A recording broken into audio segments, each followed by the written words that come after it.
오늘 하나님 말씀은 로마서 4장 5절부터 14절까지 말씀 한 절씩 교독하시겠습니다. 그러나 경건하지 못한 사람을 의롭다고 하시는 분을 믿는 사람은 비록 아무 공로가 없어도 그의 믿음이 의롭다고 인정을 받습니다. 그래서 행한 것이 없어도 하나님께서 의롭다고 여겨주시는 사람이 받을 복을 다윗도 다음과 같이 말하였습니다. 하나님께서 잘못을 용서해 주시고 죄를 덮어주신 사람은 복이 있다. 주님께서 죄 없다고 인정해 주실 사람은 복이 있다. 그러면 이러한 복은 할례를 받은 사람에게만 내리는 것입니까? 그렇지 않으면 할례를 받지 않은 사람에게도 내리는 것입니까? 우리는 앞에서 말하기를 하나님께서 아브라함의 믿음을 의로 여기셨다 하였습니다. 그러면 어떻게 아브라함이 그러한 인정을 받았습니까? 그가 할례를 받은 후에 그렇게 되었습니까? 그렇지 않으면 할례를 받기 전에 그렇게 되었습니까? 그것은 할례를 받은 후에 된 일이 아니라 할례를 받기 전에 된 일입니다. 아브라함이 할례라는 표를 받았는데 그것은 그가 할례를 받지 않은 상태에서 이미 얻은 믿음의 의리를 확증하는 것이었습니다. 그래서 그는 할례를 받지 않고도 믿는 모든 사람의 조상이 되었으니 이것은 할례를 받지 않은 사람들도 의롭다고 인정을 받게 하려는 것이었습니다. 또 그는 할례를 받은 사람의 조상이 되기도 하였습니다. 다시 말하면 할례만을 받은 것이 아니라 또한 우리 조상 아브라함의 할례를 받지 않은 상태에서 걸어간 믿음의 발자취를 따라가는 사람들의 조상이 되었습니다. 아브라함이나 그 자손에게 주신 하나님의 약속, 곧 그들이 세상을 물려받을 상속자가 되리라는 것은 율법으로 말미암은 것이 아니라 믿음의 의로 말미암은 것이었습니다. 율법을 의지하는 사람들이 상속자가 된다면 율법은 의미한 것이 되고 약속은 헛것이 됩니다. 기도하겠습니다. 성령 하나님, 복음의 이 단순 명료하고 분명한 진리를 저희들이 믿음의 눈을 열어 보게 하시고 참으로 저희들이 주님이 말씀하시는 것을 있는 그대로 믿는 어린아이와 같은 믿음을 허락해 주시기를 바랍니다. 또 우리 가운데 구도자들에게는 주님께서 주님의 진리를 믿고 주님의 어떠하심을 신뢰하고 따라가는 믿음의 결단들을 허락해 주시기를 바랍니다. 예수님 이름으로 기도합니다. 아멘. 하나님은 아브라함을 통해서 인류를 구원하실 계획을 구체화시키시고 아브라함에게 약속을 하십니다. 아브라함에 받은 약속은 아브라함의 후손을 크게 번성하게 해서 그 가운데 왕들이 나올 거라는 약속, 그리고 가나안 땅을 아브라함과 그 후손에게 주신다는 약속, 그리고 자손 가운데 모든 민족을 복받게 할 사람, 그 히브리 단어로 보면 씨라고 하는 그 단어를 쓰는데 남성 단수명사입니다. 그러니까 자손들을 통해서 하는 것이 아니라 자손 가운데 나올 어떤 한 사람을 통해서 모든 민족이 복을 받을 것이라는 그 세 가지 약속을 받습니다. 그런데 아브라함은 원래 가나안 사람이 아닙니다. 갈대아 우르 출신이에요. 메소포타미아 문명의 발상지인 오늘날의 중동 이라크입니다. 그래서 아브라함의 아버지 데라가 갈대아를 떠나서 하란에서 살다가 죽었습니다. 그리고 아버지가 죽고 가장이 된 이 아브라함은 창세기 12장 1절에 드디어 하나님에게 명령을 받고 아내 사레와 조카 롯을 데리고 하란으로 떠납니다. 그때가 75세예요. 어떤 면에서 평생 친숙한 그런 환경에서 익숙한 그 도시 문명을 버리고 광야로 떠난다는 것이 결코 쉬운 일은 아닙니다. 정말 여기서 뿌리 내리고 안정된 생활하고 있는데 그거 정리해가지고 무슨 일이 생길지도 모르는, 그리고 문명이라고 하는 것은 없는 그런 광야로 떠난다는 것은 부르신 분을 그 신뢰하고 그분에게 인생을 온전히 맡기기 전에는 못할 일입니다. 그러나 아브라함은 아무리 불투명한 그런 미래지만 주님의 약속을 믿고 사실은 주님을 믿고 그 명령을 따릅니다. 그래서 믿음의 조상이 됩니다. 바울은 지금 창세기에 나오는 이 아브라함이 어떻게 의롭게 되었는지를, 그리고 또 짧게 다윗을 보조로 어떻게 의롭게 되었는지를 지금 조곤조곤 지금 설명하고 있습니다. 그래야 듣는 사람 누구나 어떻게 의롭게 되는지 우리가 배울 거 아니겠습니까? 바울은 특별히 율법을 절대시하고 있는 이 유대인들과 그것을 유대주의라고 이야기합니다. 그 영향을 받은 이방인 성도들을 마음에 두고 지금 이 말을 하고 있습니다. 유대인들이라면 누구나 모세가 시내산에 주님께 받은 그 율법을 지켜야 했어요. 문제는 예수 믿은 다음에도 여전히 율법에 매달리는 겁니다. 십자가 부활을 믿어서 구원받는 그 복음의 진리를 받아들인 다음에도 여전히 율법을 지켜야 한다는 생각인데, 바울은 그런 유대주의를 지금 반박하는 것입니다. 율법을 지키는 것이 구원의 조건이 될 수 없다는 이 바울의 믿음을 왜 그런지를 지금 아브라함과 다윗의 예를 들어서 설명을 하고 있는 것입니다. 그런데 아브라함이 의롭게 된 근거가 율법을 지켜서입니까? 아니면은 믿음입니까? 우리가 요 바로 앞에 3절에도 성경이 무엇이라고 말합니까? 아브라함이 하나님을 믿으니 하나님께서 그를 의롭다고 여기셨다 했습니다. 그리고 9절에 다시 그 말을 상기시키고, 그런데 이 말은 다 창세기 15장 6절의 이야기를 그대로 지금 갖다가 쓰고 있는 것입니다. 복음을 이해하는 데 핵심이 되고 율법을 절대시하고 있는 이 유대주의들의 논리를 깰 수 있는 핵심의 말씀이에요. 여러분들, 유대인들의 조상 이 아브라함부터 율법을 지켜가지고 의롭게 된 것이 결코 아닙니다. 믿음으로 하나님의 선택을 받았고 믿음으로 열국의 합이 복의 근원이 됩니다. 바울은 13절에 그 사실을 한 번 더 강조하고 있어요. 아브라함이나 그 자손에게 주신 하나님의 약속, 곧 그들이 세상을 물려받을 상속자가 되리라는 것은 율법으로 말미암은 것이 아니라 믿음의 의로 말미암은 것입니다. 쉽게 얘기하면은 주님이 아브라함과 그 후손이 세상에서 하나님의 백성으로, 천국 백성으로 살 수 있다고 약속하셨는데, 그 약속은 율법을 지켜가지고 되는 것이 아니라 오직 믿음으로만 된다는 얘기입니다. 그런데 율법의 그 한계를 간파한 말씀인데, 우리가 안 읽었지만 곧 바로 나오는 그 15절 말씀은 더 파격적이에요. 율법은 진노를 불러옵니다. 율법이 없는 곳에는 범법도 없습니다. 여러분들, 유대인들이 지금 절대시하고 있는 이 율법이 오히려 하나님의 진노를 불러일으킨다고 바울이 이야기하는데, 동의하기는커녕 기가 찰 거예요. 여러분들, 율법이라고 하는 것은 헌법이나 도로교통법 같은 개인과 공동체를 규제하는 규범입니다. 여러분들, 하나님 당신이 직접 주신 율법을 향해서 스스로 진노할 이유가 어디 있습니까? 그런데 법이 없으면 질서를 세울 수 없지만, 바울이 지금 이야기하고 있는 얘기는 법이 없으면 법을 어길 일도 없다는 얘기예요. 여러분들, 콜롬비아도 한때 무인 카메라로 교통 범칙금을 물린 적이 있습니다. 그런데 주민 투표를 해가지고 무인 카메라를 없애고 법도 바꿨습니다. 그래서 범칙 냈던 우리 권사님 중에서 돌려받은 분도 계세요.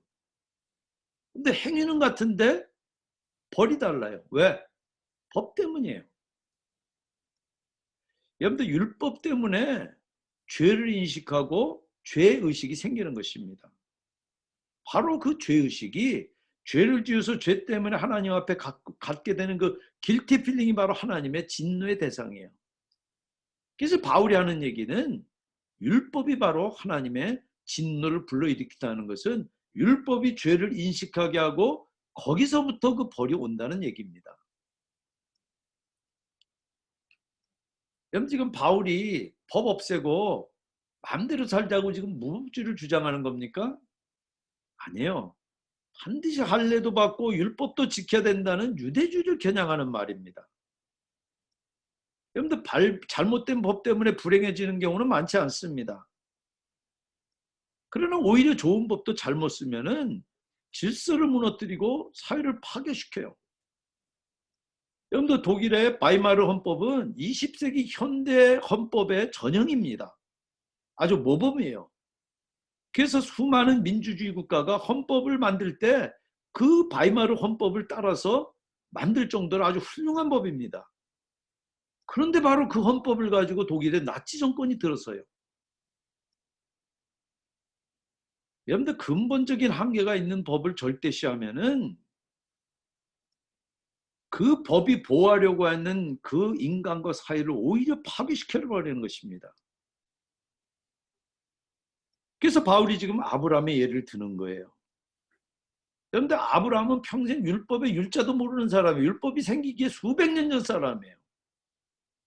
그래도 하나님 백성 될 자격을 받았고 하나님의 약속을 믿고 믿음으로 주님을 신뢰하고 의지했어요. 그래서 가라고 하신 그 가나안을 향해서 과감하게 고향을 버리고 떠난 것도 주님을 믿기 때문이에요. 아내 사례가 출산 능력이 끊겨져 버렸지만 아이를 못 낳는데도 불구하고 하늘의 별처럼 수많은 자손이 있을 것이라고 기대한 것도 주님을 믿기 때문이에요. 어떤 방법인지 모르지만 내가 믿는 그 하나님이 반드시 약속 지키실 거라는 거예요. 물론 아브라함도 하나님을 온전히 믿지는 못합니다. 가끔 새길로 빠지기도 하고 그러다가도 다시 주님을 의뢰하고 신뢰하면서 다시 믿음으로 돌아와요. 그랬다 나중에 창세기 22장에 100세 낳은 아들 이삭을 바치라는 주님의 명령에 약속대로 받은 아들, 그 아들이 있어야지만 약속이 이루어질 그 아들을 번제물로 바치기 위해서 칼을 빼듭니다. 그런데 인간적인 한계가 언급도 드러나지만 갈수록 아브라함의 믿음은 단단해집니다. 여러분들 우리가 현실적으로 보세요. 율법으로 사는 것이 믿음으로 사는 것보다 훨씬 쉽습니다. 그리고 인간 경험과 상식에도 그게 잘 맞아요. 여러분들 율법 지키면 공로가 생기고 보상받을 수 있으니까 동기부여도 돼요. 하나님이 다 이루어주셨으니까 그 믿음에 대한 반응을 우리가 뭐 한다 그러면은 그게 잘 와 안 닿아요. 그게 정말 은혜 받기 전에 안 와닿아요. 여러분들 어와나 우리 많이 보내시는데 어와나 교사들이 아이들이 잘할 때는 스티커를 줬다가 아이들이 못하면은 스티커를 뺐습니다. 그랬다가 학기 말 되면은 그 스티커 많이 모인 아이들에게 그 모인 장수대로 상을 줍니다. 그런데 표면적인 커리큘럼, 그것을 교육학에서는 표면적 교육과정이라고 이야기하는데 표면적 교육과정은 분명히 성경과 복음을 가르쳐요. 그런데 그런 과정을 통해서 아이들이 몸으로 익히는 잠재적 교육과정, 커버트 커리큘럼은 세상의 이 보상체계와 율법이에요. 그런데 상 받자면은 억지로라도 노력합니다. 세상은 그런 방식으로 돌아갑니다. 제가 지금 어하나 보내지 말란 얘기 아닙니다. 거기서 수많은 성경 구절도 외워야 되고 또 거기서 여러 신앙훈련 받기 때문에 그 좋습니다. 그러나 그 안에 감춰져 있는 그런 독소도 여러분들이 인식해야 된다는 뜻으로 말씀드리는 거예요. 말 잘 들으면 보상하고 안 들으면 불이익당하는 것이 그 세상에 너무나 익숙한 질서예요. 그러니까 믿음이라고 하는 것이 우리들에게 상식적으로 잘 들어오지 않는 겁니다. 여러분, 믿음은 상벌이 아닙니다. 순전한 신뢰관계에 들어가는 거예요. 근데 각박한 세상에서 어떻게 우리가 주님만 믿고 따릅니까? 그러니까 대부분 사람들이 안 보이는 하나님 믿느니 차라리 날 믿겠다. 조폭 같으면 내 주먹을 믿겠다. 그럽니다. 여러분들 교회 다녀도 믿음이 뭔지도 모르는 사람들 많습니다. 평생 교회 다니고 헌신된 것 같은데 주님을 신뢰하지 못하는 분들 많습니다. 이렇게 설교하는 저도 주님을 온전히 신뢰하지 못할 때가 있어요. 남의 얘기가 아닙니다. 억지로 하나님 믿게 못 만듭니다. 주님도 인간의 양심은 구속하지 않으세요. 그래서 믿음은 전적인 하나님 은혜입니다. 그러나 주님을 믿으려면은 주님이 어떤 분인지 먼저 알아야 됩니다. 그리고 맡겨야 됩니다. 여러분들 맡기는 걸 배워야지 자전거도 탑니다. 억지로 페달 밟아서 자전거 타는 거 아닙니다. 흐름에 자기를 맡겨야 한다는 사실을 알고 몸에 체득해야지만 거침없이 내가 MKT 트레일도 가고 로치포터도 가고 그러는 거예요. 여러분들 주님이 내 인생을 맡길 유일한 분이라는 사실을 먼저 알아야지 우리가 믿을 수 있습니다. 그리고 맡겨야지 우리가 체험적으로 하나님을 의지해서 살 수가 있는 거예요. 맡겨보지도 않으면서 우리가 내가 이러면 못 살지. 어떻게 하나님 믿고만 살아. 그러니까 하나님의 우리들 삶 가운데 역사하시는 우리가 체험할 수 없는 것입니다. 그렇게 못 믿으니까 율법에 빠졌다가 또 열광주에 빠졌다가 주님을 온전히 신뢰하지 못하는 것입니다. 그래서 내가 좀 뭐 하는 것 같을 때는 믿는 것 같다가 아닐 때는 뚝 떨어지고 나를 믿기 때문에 그래요. 나를 보기 때문에 그래요. 내가 아니라 내가 믿는 하나님, 변함없는 하나님, 내가 맡길 수 있는 하나님을 바라볼 때 그때 우리가 믿음으로 살 수 있게 되는 것입니다. 성경은 사실 주님이 누구신지를 밝히는 책입니다. 거기 수많은 사람 등장하는데 주인공은 아브라함도 아니에요. 바울도 아니에요. 바울이 가르치고 있는 그 주님입니다. 여러분들 17절 하반절에 우리가 안 읽었지만 이 약속은 그가 믿은 하나님, 다시 말하면 죽은 사람들을 살리시며 없는 것들을 불러내어 있는 것이 되게 하시는 하나님께서 보장하신 것입니다. 여러분들 아브라함이 약속으로 받은 그 독자 이삭을 제물로 덜컥 바쳐버리면은 어떻게 후손을 특별한 하나님이 아주 지정했잖아요. 다른 사람이 아니라 니시 또 못 믿어가지고 이 하갈에게서 또 이스마엘 나니까 그게 아니라 바로 사라에게서 날 아이. 근데 사라에게서는 독자 이삭밖에 없어요. 근데 이삭을 제물로 바쳐버리고 나면은 하나님이 약속하신 그 약속 어떻게 됩니까? 논리적으로는 부활밖에 없는 거예요. 그래서 유대인들, 특별히 바리새인들은 이 아브라함이 부활신앙이 있었다고 이야기합니다. 그러나 이것 말고는 없어요. 저는 아브라함이 논리적으로 이해돼서 믿었다고 생각하지 않습니다. 아브라함이 여러분들 그 모리아산까지 갈 동안 사흘 동안 한마디 말도 않고 가요. 이해가 되고 하나님이 뭔가 하실 거라 그러면은 내가 참 힘들지만 말이 나올 텐데 한마디도 하지 않았다는 얘기는 전혀 논리적으로 경력으로 지금 상식적으로 이해가 안 된다는 얘기예요. 여러분들 순전한 신뢰관계에서 하나님이 나는 모르지만 나한테는 아무 셈이 안 나오지만 어떻게든 하나님은 약속을 지킬 뿐이다. 믿기 때문에 그 이삭을 향해서 나무를 펼쳐놓고 그 위에 제물로 앉혀놓고 칼을 뽑아든 겁니다. 지금 여기서 즐겁게 그리고 바르게 살면 되지. 권사님 가봤어? 기독교 중에도 그런 분들 계십니다. 부활신앙은 미개하고 이생이 다인 줄 아는 거를 교양 있는 신앙이라고 생각하는 분들도 있습니다. 그런데 부활 신앙이 없는 것은 기독교가 아닙니다. 시민 종교예요. 시빌 릴리존입니다. 아브라함의 주님은 창조의 하나님, 부활의 하나님이에요. 그런데 그분 앞에서 내가 율법 지켜서 인정받겠다? 신앙 아닙니다. 마치 태양 앞에서 내가 지금 호롱불로 세상 밝혔으니까 알아주시오. 그거하고 똑같은 거예요. 그러니까 바울이 유대주의에 맞설 수밖에 없는 겁니다. 창조와 부활의 주님이 지금도 우리에게 요구하시는 것은 오직 믿음, 전적인 신뢰뿐이에요. 여러분들 오늘 성경을 자세히 보시면은 4장에 5절에 보시면 인정하다, 6절에 여기다.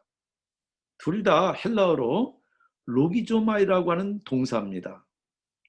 4장에만 11번이나 나와요. 잘 찾아보세요. 실제 없는 걸 있다고 쳐주는 것을 인정하다.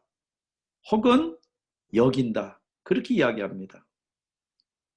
우리가 이제 연말에 이 회계하고 나가지고 내년도 예산서 만들 때 우리가 남은 금액을 이월금으로 여깁니다.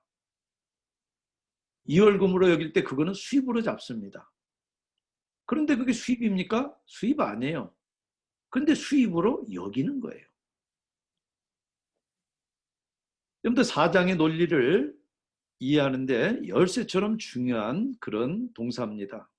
실제 의롭지 않은데 의롭게 여겨진 이스라엘의 역사에서 가장 중요한 두 사람이 바로 아브라함과 다윗입니다. 만약 유대주의자들의 주장처럼 둘 중 하나라도 의롭게 여길만 해서 의롭게 여겨졌다면 오직 믿음으로 의롭게 된다는 바울의 신학은 자동으로 무너져요. 여러분들 아브라함은 믿음의 조상이고 다윗은 아브라함이 주님에게 받은 그 약속을 이스라엘 역사상에 가장 찬란하게 이룬 왕입니다. 둘 다 하나님이 믿음을 보고 의롭게 여긴 대표적인 사례예요.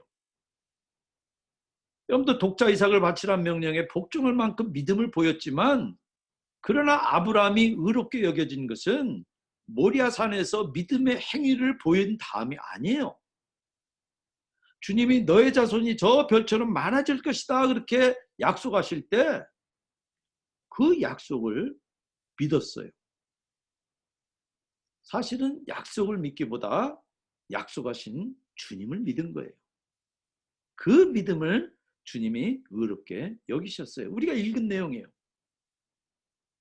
그러도 사실 아브라함은 주님 약속을 온전히 믿고 못 믿고 인간적인 태도 보여서 계집종 하갈에게서 이스마엘 낳기도 하고 가나안을 떠나서 목숨 부지하려고 사라를 아비멜렉 왕에게 보내기도 해요. 사라를 통해서 하나님의 약속이 이루어질 텐데. 그래서 아브라함이 의롭게 여겨진 것은 믿을 때지 의로운 행위를 보인 뒤가 아닙니다. 의롭게 여겨질만 해서 의롭게 여겨진 게 아니에요. 할례도 창세기 17장 13절에 아브라함이 99세 때 받습니다. 의롭게 여겨지기 14년이 지난, 의롭게 여겨진 다음에 14년이 지난 다음의 얘기입니다. 그러니까 지금 유대주의자들 주장은 창세기하고 전혀 맞지 않습니다. 바울은 지금 다윗 왕을 보조격으로 믿음으로 의롭게 여겨진 예를 지금 더합니다. 하나님께서 잘못을 용서해 주시고 죄를 덮어 주신 사람은 복이 있다. 주님께서 죄 없다고 인정해 주실 사람은 복이 있다. 이 7절은 시편 32편 1절의 다윗의 시를 인용한 것입니다. 죄 없는 사람이 아니라 죄 없다고 인정해 주실 사람이 복되다는 노래입니다. 한국의 유명한 어느 목사가 바울이라고 하는 영어 이름을 쓰다가 다윗으로 바꿨습니다. 그분이 설교한 번영 신학에서 볼 때 바울은 독신에다가 지병까지 앓는 지질이 궁상이에요. 반면에 다윗은 현세에서 부귀영화를 누린 대표적인 신앙인이에요. 그리고 아브라함도 땅과 자손과 복의 근원이 된 현세적인 축복을 누렸어요. 그러나 다윗은 현세적인 축복의 결정판이에요. 그런데 과연 아브라함과 다윗이 현세적인 축복을 누렸기 때문에 지금 성경에 나옵니까? 믿음 때문이지 현세적 축복 때문이 아니에요. 여러분들 목동 다윗은 왕이 되자 충신 우리아의 아내와 불륜을 저지릅니다. 밧세바가 임신하자 충신을 전쟁터에서 아주 극렬한 전쟁터로 내보내서 죽게 만들어요.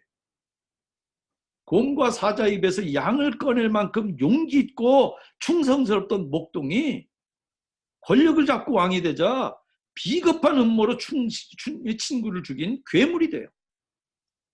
수많은 시로 주님의 사랑을 노래한 시인이 악마가 돼요. 충신 아내는 불륜으로 임신시키고 충신은 비밀을 위해 살해합니다. 그래서 임신한 밧세바를 궁으로 데려온 걸로 죄가 다 덮인 줄 알던 이 왕에게 주님은 나단 선지자를 보냅니다. 그때 쓴 시가 시편 32편이에요. 32편 2절부터 3절 4절에 내가 입을 다물고 죄를 고백하지 않았을 때에는 온종일 끊임없는 신음으로 내 뼈가 녹아내렸습니다. 주님께서 밤낮 손으로 나를 짓누르셨기에 나의 혀가 여름 가물에 물 마르듯 말라버렸습니다. 나단이 오기 전부터 다윗은 정말 마음속 깊은 곳으로부터 신앙 양심의 괴로움에 지금 쩔은 거예요. 그래서 나단이 고발하니까 내가 주님께 죄를 지었습니다. 죄를 고백하고 주님의 처분만 받아요. 지은 죄를 주님께 고백하고 용서를 빌 때 그 죄를 용서하고 의롭게 인정해 주실 사람이 복되다 노래를 해요. 백향목 궁전에서 부경화 누리면서 왕국을 호령하는 것보다 정말 주님 앞에 죄를 씻고 의롭게 여겨지는 것이 깃털같이 가볍고 그보다 귀하고 영원 것은 없다라는 고백이에요. 그래서 번영신학은 복음의 핵심이 빠진 헛된 가치체계입니다. 욥은 고난 가운데 양측 사이에 손을 얹을 판결자를 찾아요. 그분이 누군지 우리는 잘 압니다. 다윗은 죄 가운데 찢기고 짓밟힌 마음을 멸시하지 않는 주님을 찾아요. 그래서 다윗에게 죄는 주님께 피하는 통로가 돼요.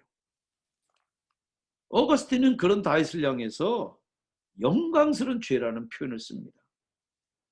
죄를 고백하고 주님께 용서받고 의롭게 여겨진다면은 죄 없는 것보다 낫다는 얘기예요. 근데 실제 누구도 하나님 앞에 의롭지 못하니까 주님께 용서받고 의롭게 여겨줄 통로가 된 죄도 영화롭다는 뜻이에요. 여러분들 율법에 익숙한 사람들 죄가 있으면은 그러면은 번제물 가지고 제사 드리면 되지.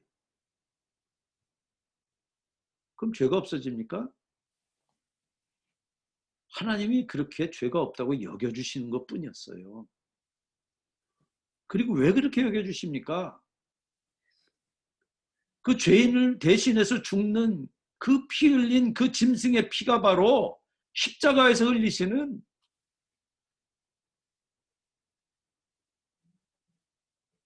어린 양 예수의 보혈을 상징하기 때문에 하나님이 그렇게 여겨주신다는 거예요. 그러니까 지금도 우리가 어떤 죄가 있을지라도 예수를 의지해서 십자가 앞에 가지고 나가면은 하나님이 그 죄를 용서하실 뿐만 아니라 우리를 죄 없다고 의롭다고 여겨주시는 것입니다. 그래서 주님께 용서받고 의롭게 여겨질 통로가 된다면은 죄도 영화롭다고 어거스틴이 이야기한 것입니다. 세상은 여러분들을 향해서 평생에 있어서 율법의 요구를 만족시켜라. 그러면은 성공한다. 여러분들 성공 스토리 들어보세요. 다 그 얘기예요. 그렇게 강요하고 유혹합니다. 여러분들 우리가 그런 현실을 벗어날 수가 없습니다. 교회에서도 그런 논리가 지배적이에요. 그러나 바울이 가르치고 있는 아브라함과 다윗을 보십시오. 참된 생명의 토대인 우리 주님과의 그 관계는 오직 믿음, 오직 예수 그리스도를 믿는 믿음으로만 됩니다. 그게 바로 5절 말씀이에요. 경건치 못한 사람을 의롭다고 하시는 분을 믿는 사람은 비록 아무 공로가 없어도 그의 믿음이 의롭다고 인정을 받습니다. 그런 저와 여러분들 다 되시기를 주님의 이름으로 축원합니다. 참 좋으신 하나님, 우리가 복음의 진리를 밝히 알고 우리가 헛된 것 의지하지 않게 하시고 오직 주님만, 십자가 예수 그리스도만 의지하고 믿고 신뢰하고 따라가는 저희들 다 되게 은혜 베풀어 주시옵소서. 감사하며 예수님의 이름으로 기도합니다. 아멘.